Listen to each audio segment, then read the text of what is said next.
Hello tout le monde, on se retrouve aujourd'hui pour le bilan de février et j'avoue que je n'ai pas lu énormément de BD et de comics mais énormément de mangas et j'ai même lu 2 romans, waouh! Alors on y va, c'est parti!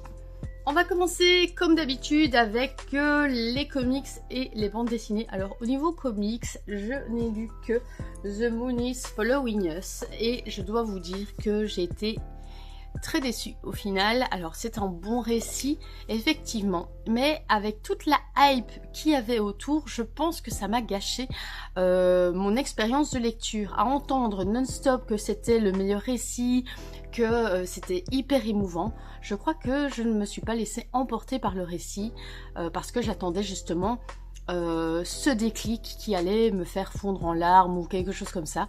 Et voilà, donc il y en a beaucoup qui m'ont dit on va devoir discuter, mais je vous assure que je pense que tous vos commentaires ont fini par vraiment gâcher ma lecture. Et donc je me dis qu'il faut vraiment faire attention à ce qu'on dit dans une critique, dans un retour. Alors peut-être que voilà, il y a des choses qui vous touchent particulièrement, mais moi là, par rapport à d'autres récits que j'ai pu lire beaucoup plus touchants, voilà, c'était moins pour moi. Chez Morgan maintenant, j'ai lu Terre ou Lune. Alors là par contre, vu que j'ai essayé de pas trop me spoiler, d'accord, par rapport à tous les commentaires que j'ai passé chaque fois que je voyais que c'était Terre ou Lune, là j'ai passé un excellent moment. Je me suis laissée emporter par l'histoire et là vraiment ce fut une très bonne expérience de lecture. Et là du coup je peux vous dire que c'est un coup de cœur. Je vous dirai pas pourquoi, si vous voulez. La chronique est faite, elle est sur Insta, mais je pense qu'on se met parfois de la pression en se disant les autres ont aimé, alors il faut que j'aime, mais c'est pas le cas. C'est pas parce que quelqu'un aime un récit que forcément vous devez l'aimer aussi. Et c'est pour ça qu'il y a des livres qui se... certains titres que moi je n'irai pas, que vous allez aller, etc. etc. Vous savez le délire, bref. Train de nuit dans la Voie lactée. Alors ça par contre, les avis sont mitigés dessus. Et je comprends, parce que c'est une lecture très philosophique et je dirais parfois même métaphysique. Et je pense qu'il faut quand même avoir certaines références culturelles japonaises pour comprendre le récit. J'ai acheté la nouvelle de Kenji Miyazawa parce que je me dis qu'il y a sûrement des choses que je n'ai pas perçues. Alors pour moi, c'est un coup de cœur. Niveau visuel, c'est canonissime, c'est très très beau. Alors ça va pas plaire à tout le monde, mais pour ma part c'était excellent. Voilà, du début à la fin. Je dirais même qu'il est au-dessus de Terre ou Lune parce qu'il est beaucoup plus complexe et plus particulier. Voilà, donc pour moi Train de nuit dans la Voie lactée, ça va rester un récit marqué en moi. Et donc tellement que ce récit m'a plu que j'ai acheté la nouvelle. Donc je vous dirai quand je l'ai lu ce que j'en ai pensé. On passe maintenant à du Delcourt avec Minor Arcana que j'ai reçu ici en SP. J'ai bien aimé. Alors je dirais pas que... Alors j'adore Jeff Lemire, mais je dirais pas que c'est le récit du siècle. Je peux pas vous dire que c'est un coup de cœur pour l'instant ou que voilà il faut y aller, c'est trop bien, mais en tout cas j'ai passé un bon moment et j'attends avec impatience le tome 2. Je pense qu'au tome 2 je pourrais vraiment vous dire ouais ça vaut le coup, c'est trop génial, faut y aller. Pour l'instant on a juste posé les bases et les éléments magiques, fantastiques du récit. Alors bien entendu c'est du Jeff Lemire, donc c'est un peu particulier au niveau illustration, vu qu'il n'est pas accompagné cette fois-ci. Mais bon, moi j'aime beaucoup Jeff Lemire. Et ici on va encore aller sur les mêmes thématiques que d'habitude, mais moi personnellement je trouve qu'il fait ça très bien, donc ça me plaît. Ensuite, Dupuis m'a envoyé Havana Split parce que je l'ai gentiment demandé, donc le tome 2. J'ai moins aimé le tome 2. Alors certains me disent que le tome 2 était beaucoup mieux, et moi j'ai préféré le tome 1. Donc voilà. Pourquoi je l'ai moins apprécié? Parce que je trouvais que les événements allaient beaucoup trop vite. Et j'avais pas le temps de me poser, de savourer. Enfin, j'ai trouvé que j'avais pas le temps de savourer comme j'avais savouré le tome 1. Néanmoins, voilà, ça reste un bon moment de lecture. Je vais aller sur la suite. Surtout que la fin, elle a été géniale. Je termine en BD avec mon gros coup de cœur de tous les temps. Et je vais vous rabâcher à chaque fois avec cet auteur, mais Jim. Ça reste mon auteur préféré, mon illustrateur préféré. Il me touche particulièrement. Alors ici, Une nuit à Rome, le cycle 2. J'ai vraiment été touchée. C'était émouvant.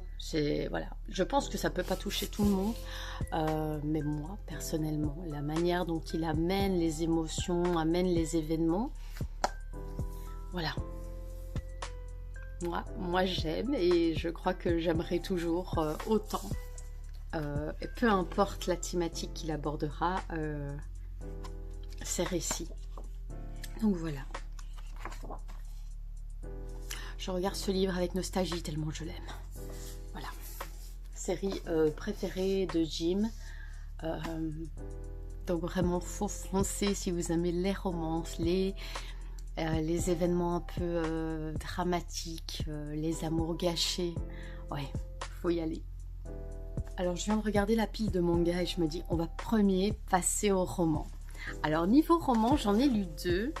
Le café secret des nuits de pleine lune, bonne résolution. J'avais lu le tome 1 il y a très peu de temps, que j'avais reçu pour Noël à une de mes amies. Et je me suis dit qu'il fallait absolument que je lise ce deuxième tome et j'ai autant aimé. C'est vraiment ce genre de récit que j'aime lire pour le moment. Je me rends compte que c'est ça dont j'ai besoin. Ce sont des récits qui me portent beaucoup plus que des récits de romance fantasy, enfin des romans fantasy quoi. Voilà, ça nourrit mon âme, ça nourrit mon petit cœur. Et pour l'instant, vu que je vais pas super bien, ça, c'est vraiment un petit moment de bonheur.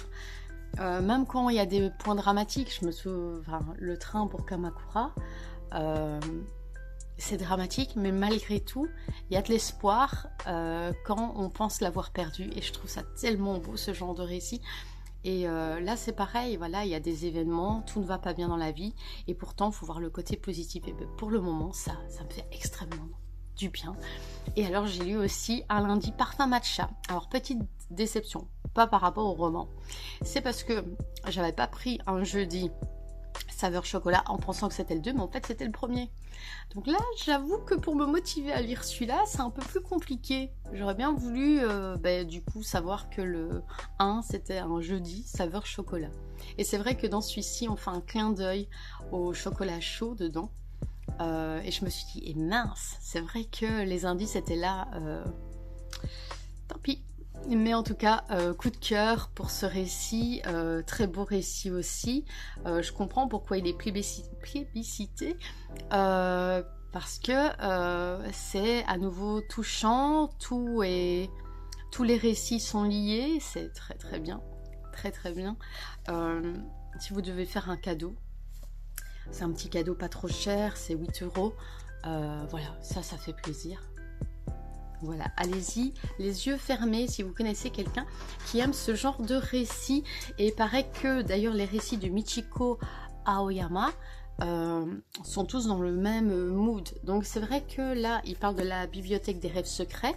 Je vais sûrement aller le chercher pour avoir justement mon propre avis, parce que tout le monde en parle, tout le monde dit que c'est génial. Donc voilà, voilà. Prochain achat à mon avis c'est celui-là. Alors on va commencer la pile de manga. Alors niveau manga, on va commencer par le Lézard Noir. On a Maoromi. J'avais été intriguée par la couverture du tome 2 et donc j'ai acheté le tome 1 parce que c'est Ketume et j'ai adoré. Je sais plus si j'en avais parlé le mois dernier, donc je le remets ici, tant pis, c'est pas grave. Mais en tout cas voilà, c'est atypique et donc ça m'a rendu hyper curieux. J'ai acheté le tome 2 que j'ai pas encore lu. Enfin, si, j'ai commencé, j'ai lu le chapitre 1, mais pour moi, voilà, ça, c'est pas vraiment commencé. J'aurais entamé à la moitié, je vous aurais dit j'ai commencé, mais là, juste un chapitre, voilà, c'est pas encore concluant. Mais ça sera en 4 tomes, c'est conseillé. Si vous aimez les mystères, vous aimez les petites énigmes, là c'est autour des maisons qui vont être détruites, enfin bref, je trouve ça vraiment sympathique, atypique, ça sort de ce qu'on a l'habitude de voir, parce que pour le moment je vous assure que je me détourne un peu du shonen, parce que j'ai l'impression de lire toujours la même chose. D'ailleurs, Itchy the Witch, c'est une grosse déception pour ma part, j'ai l'impression d'avoir lu encore une énième story similaire, voilà. Bref, j'ai pas envie d'y aller, j'ai lu le tome 1, j'ai commencé le tome 2, j'ai pas apprécié. Voilà. Je pensais être la seule, mais plus j'en parle autour de moi, plus les gens me disent, bah, moi en fait, moi non plus, j'ai pas accroché, et je me dis, toute cette hype autour, voilà. J'ai lu. Alors, j'étais attirée par la cover. Jonah au pays des pommes. Eh ben, c'est vraiment sympa, ça parle de l'image qu'on a de soi. Donc c'est une jeune femme qui n'a pas confiance en elle, qui est qui sait pas quoi faire de sa vie, qui va chez sa grand-mère, et là elle va pouvoir être instite, et aussi elle va rencontrer un jeune homme qui travaille justement près des pommiers. Il trouve qu'elle ressemble à une pomme, enfin voilà, il y a quelque chose qui se construit, j'aime beaucoup, parce qu'on voit que la jeune femme, elle récupère un peu de confiance en elle, qu'elle s'accepte, voilà, c'est très très sympa. Voilou. Les enfants du pommier. Alors ça c'est mon libraire qui me l'a conseillé parce que j'avais parlé de Jonah et il m'a dit, ah ben en parlant de pommes, les enfants du pommier en 3 tomes. J'ai lu le tome 1, j'ai adoré, il y a un mystère qui se crée dans le tome 1, et j'ai acheté les 2 tomes que je n'ai pas encore lus parce que je les ai achetés la semaine dernière. Donc ici aujourd'hui on est le 3. Donc je disais, en 3 tomes, le mystère se construit autour justement d'une pomme, mais aussi de coutumes locales. Donc voilà, ça a son aura de mystère qui s'est créée, et j'ai vraiment envie de savoir la suite. Donc les 2 tomes sont dans ma palle, ils vont sûrement être très très très bientôt lus. Donc voilà. Chez Panini, j'ai lu Le Premier Amour de Nezumi et c'était bien sympathique, bien sanglant, tout ce que j'aime. Alors, public averti, parce qu'il y a des scènes très trash, donc on ne met pas ça dans les mains de jeunes ados, d'accord? C'est pas pour les ados, c'est pour des plus âgés, vers 16-17 ans, mais pas avant, d'accord? C'est... non. Même si le personnage, il a l'air mignon, non. La chronique est sur Insta également. Alors, j'ai acheté Les Noces des Lucioles et Promise Cinderella, les tomes 6. Excellent comme d'habitude, hein. Je ne vais pas vous rabâcher encore avec ce coup de cœur immense que j'ai pour Oreko Tachibana, mais en tout cas, ça continue. Les Noces des Lucioles, c'est pépite. Voilà, romance bref en manga. Donc, j'ai hâte d'avoir la suite. Toujours une torture d'attente. Alors, j'ai reçu par Komiku Rosalie. Excellent, excellent. Belle petite surprise. À voir la suite parce que donc il se passe énormément d'événements dans le tome 1 par rapport au don qu'elle a de nécromancienne. Et à la fin, il se passe quelque chose que je me demande, est-ce que ça va pas ralentir l'intrigue justement? Donc à voir avec le tome 2 si vraiment ça vaut la peine de continuer ou pas. C'est vraiment le tome 2 qui nous le dira. Mais en tout cas, le tome 1, bien sympa.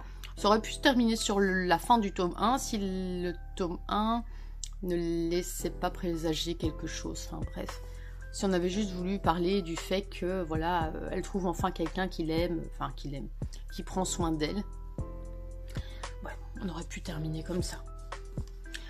Alors, dans mes objectifs de l'année, je vous ai dit que je continuais certaines séries. et La fille du temple au chat en fait partie. Ce fut très difficile de trouver le tome 4 et le tome 6, mais je les ai trouvés à Paris dans une librairie parce que je ne le trouvais pas en neuf. Et sur ces sites où on me les faisait en occasion, c'est des sites dont je n'ai absolument pas confiance parce que parfois on ne reçoit pas la cover, on les reçoit dans des états déplorables, même quand il est marqué très bon état. Alors c'est subjectif, très bon état, mais voilà, je pars du principe que s'il n'y a plus de cover, c'est pas très bon état. Donc, La fille du temple au chat, excellent. En fait, je vois pas le temps passer quand je commence à lire cette série. Et c'est très chill, c'est tout ce que j'aime pour le moment, c'est très mignon. Je sais pas trop où on va.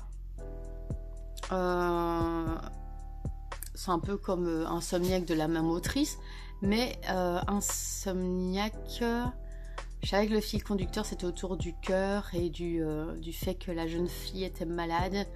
Ici c'est plutôt autour du garçon et de la jeune fille, de ce qu'ils ressentent, de leurs émotions. Donc à voir. Après, le but de la série, c'est surtout le fait d'être apaisant. Et c'est vrai que ça m'apaise énormément.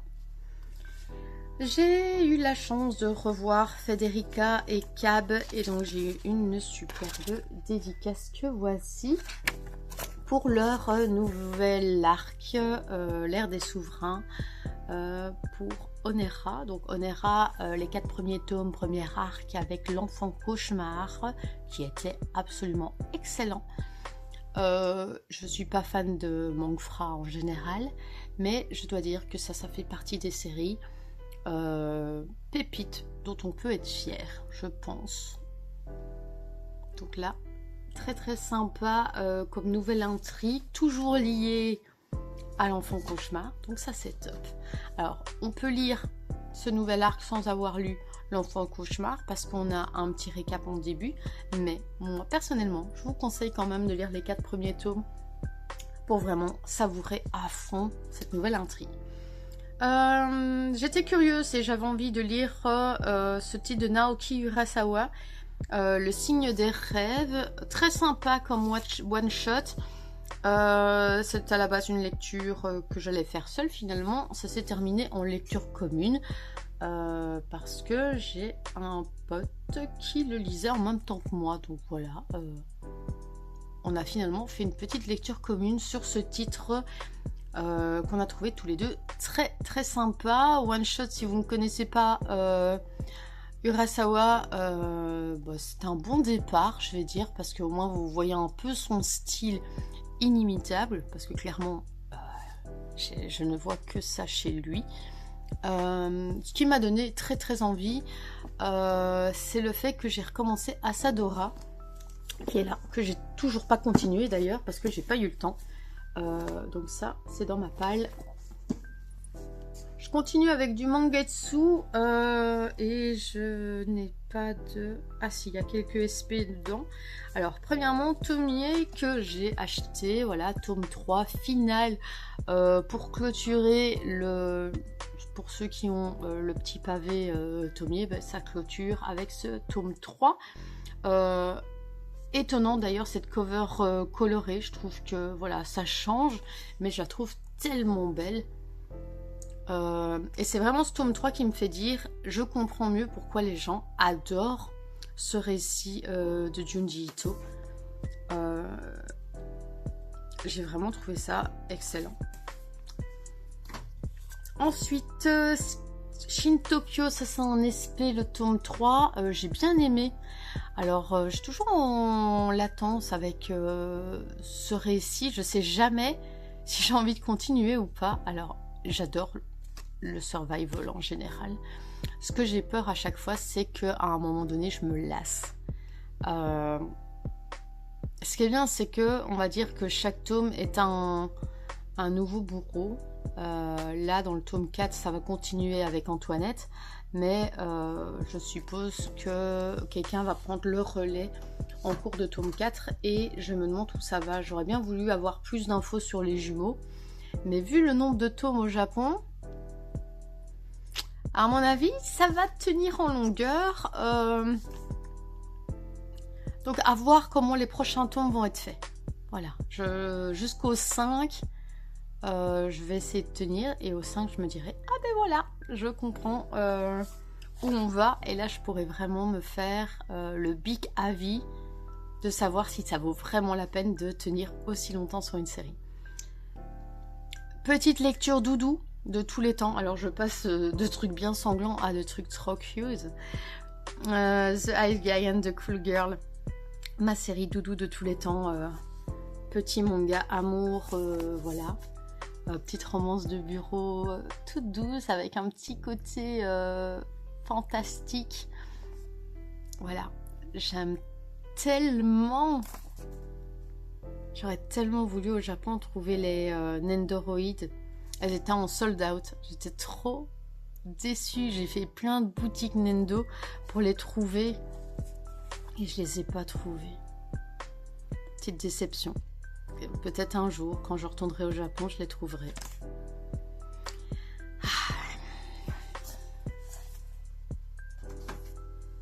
On continue avec une série que j'ai terminée, qui était dans ma palle, et c'est mes derniers mangas d'ailleurs. J'ai terminé la série donc des tomes 3 à 10 de The Blue Flowers and the Ceramic Forest. C'était excellent, c'était mignon, c'était comment dire, réaliste. Parce qu'on vous rappelle que dans une relation, tout n'est pas rose, tout ne se passe pas forcément super bien et que parfois la distance c'est compliqué. Et j'ai aimé les petits messages qui étaient parsemés dans ce récit en 10 tomes, vraiment une romance adulte que je conseille vivement si vous aimez ce genre de récit. Je vous assure que moi les romances adolescentes ça me casse les bonbons, c'est trop mielleux, c'est trop ouais c'est magnifique, c'est trop parfait. Voilà, là j'aime bien parce que voilà, la vie elle n'est pas parfaite et ça nous le rappelle, mais ça donne énormément aussi d'espoir qu'on peut passer tous les petits soucis. Voilà. La chronique est bien sûr sur Insta parce que voilà, ça j'avais vraiment envie de le faire pour la Saint-Valentin. Et donc c'est comme ça que se conclure. J'ai investi dans un petit meuble, vous voyez, à roulette, comme ça je mets ma palle lue sur le mois parce que je ne savais plus où les mettre. Et c'est bien pratique du coup, comme ça je peux l'emmener partout dans mon bureau. Sur ce, je vous fais des bisous, j'espère que vous allez bien. Je vous souhaite une très bonne semaine, un très bon week-end. Bye bye.